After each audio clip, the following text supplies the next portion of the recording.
Pemirsa, pemberlakuan pembatasan kegiatan masyarakat atau PPKM diperpanjang mulai 26 Januari hingga 8 Februari 2021. Perpanjangan PPKM diberlakukan lantaran kondisi di 7 provinsi utama Pulau Jawa Bali masih mengkhawatirkan. Hanya daerah Banten dan Yogyakarta yang mengalami penurunan drastis.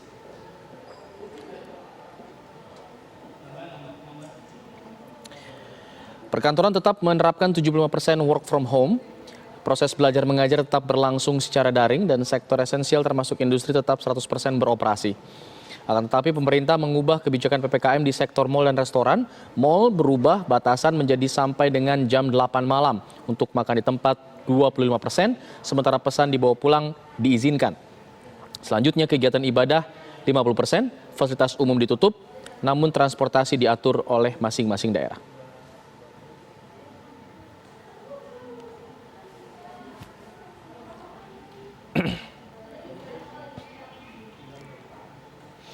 Ya, pemberlakuan pembatasan kegiatan masyarakat atau PPKM di DKI Jakarta diperpanjang hingga 8 Februari mendatang. Lalu bagaimana kegiatan dari warga ibu kota di hari pertama perpanjangan PPKM ini? Kita akan menyapa rekan kami Davena Kintan di Stasiun Manggarai.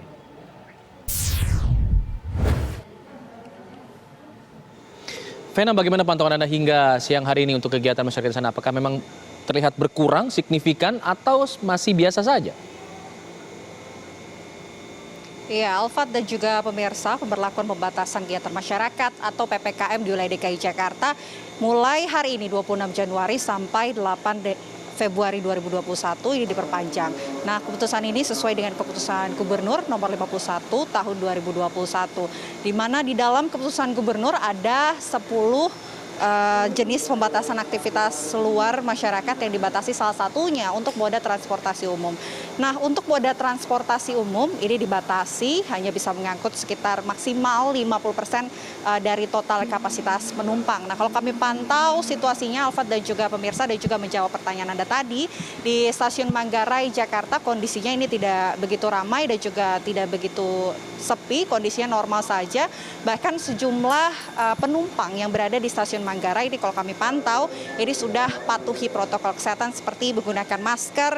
Kemudian juga di pintu masuk Stasiun Manggarai ini sudah dilakukan pengecekan suhu tubuh menggunakan termogan, dan juga bagi calon penumpang ini tentu diharapkan untuk dapat menerapkan jaga jarak baik di lingkungan stasiun maupun di dalam gerbong kereta. Nah, tidak hanya itu juga pemirsa, kalau kami pantau tadi di Stasiun Manggarai ini penerapan pembersihan di setiap gerbong kereta yang berhenti ini dilakukan oleh pihak petugas Stasiun Manggarai, tujuannya untuk mengantisipasi atau menekan penyebaran COVID-19 di wilayah moda transportasi umum.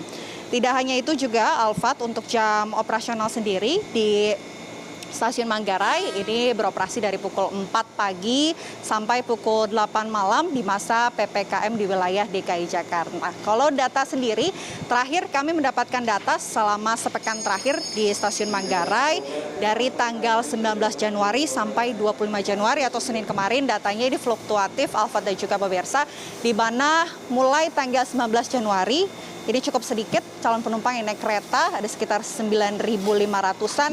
Kemudian di weekend, hari Sabtu atau Minggu kemarin, datanya ini ada sekitar 8.000 sampai 12.000 penumpang yang naik kereta. Sementara untuk Senin terakhir, tanggal 25 Januari kemarin, datanya ini cukup tinggi. Ini adalah paling tinggi selama sepekan terakhir, yaitu sekitar 17.300 lebih penumpang yang naik kereta di wilayah di Stasiun Manggarai. Nah, kalau kami pantau kondisinya dari pagi sampai siang, ini kondisinya normal, tidak begitu ramai dan juga tidak begitu sepi. Tentu juga setiap petugas yang ada di sini terus mengingatkan setiap penumpang untuk patuhi protokol kesehatan, baik menggunakan wajib bermasker di wilayah stasiun maupun di dalam kereta, dan selalu menerapkan jaga jarak. Sementara demikian, Alfat. Baik, Vena Kintan mengabarkan langsung dari Stasiun Manggarai di mana kondisinya masih cenderung normal saja di masa PPKM hari pertama ini. Terima kasih, Vena Kintan.